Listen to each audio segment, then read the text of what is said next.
Okay, so before I start this, let's get the facts straight. Police kill very few people in the US, especially relative to other homicides. Many police officers are good, decent people, and many of those people have been unjustifiably accused of brutality after they have defended their lives. However, there are absolutely cases of police brutality that are not justified and that need to be acknowledged by everyone.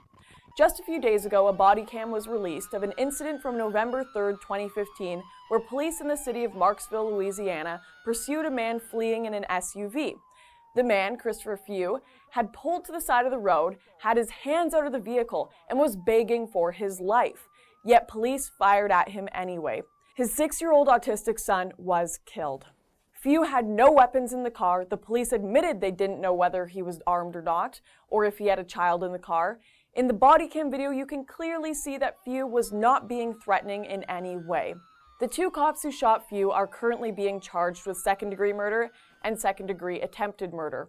The reality is, there are some cops out there that, although a minority, should not be cops. And there are some cops out there that are genuinely bad people, like with every single job in the world. I want to have an honest conversation about police brutality, because I think everyone can agree we want to stop it. But all groups like Black Lives Matter do is sit there and demonize cops that were simply defending themselves. Black Lives Matter tries to defend men that were clearly pointing guns at cops, and I guarantee every single one of us would shoot back when a weapon was being pointed at us. I mean, look at one of the most recent cases of Alfred Olango. BLM is claiming he had a seizure, and they're outraged. What kind of seizure makes someone pretend to point a gun at a cop, though?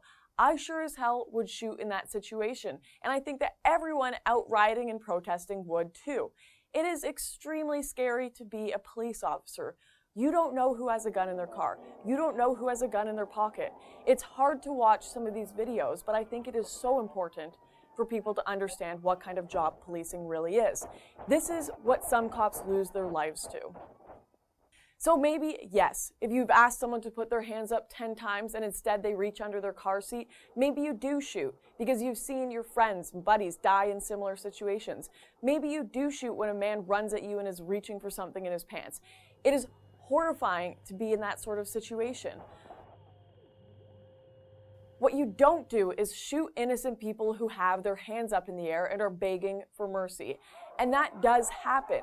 Take Oscar Grant, for instance.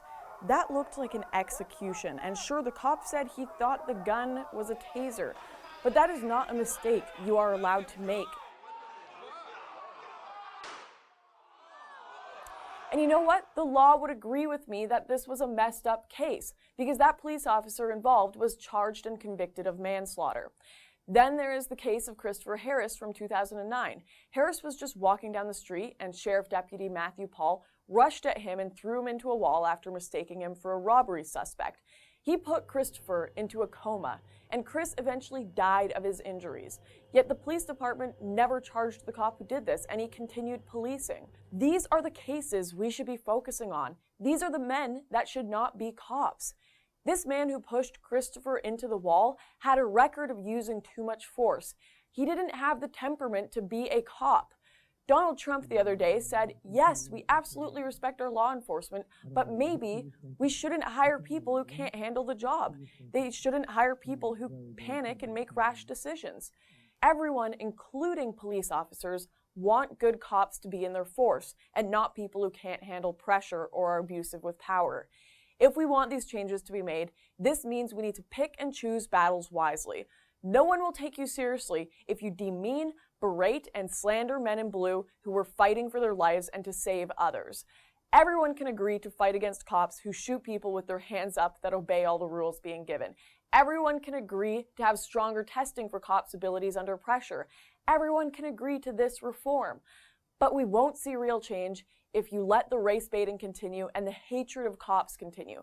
There has to be a level of unity to fight against both abusive cops and abuse against all colors of people by cops. If you like that video and you want to see more from The Rebel or myself, then make sure to click down somewhere in this area to subscribe.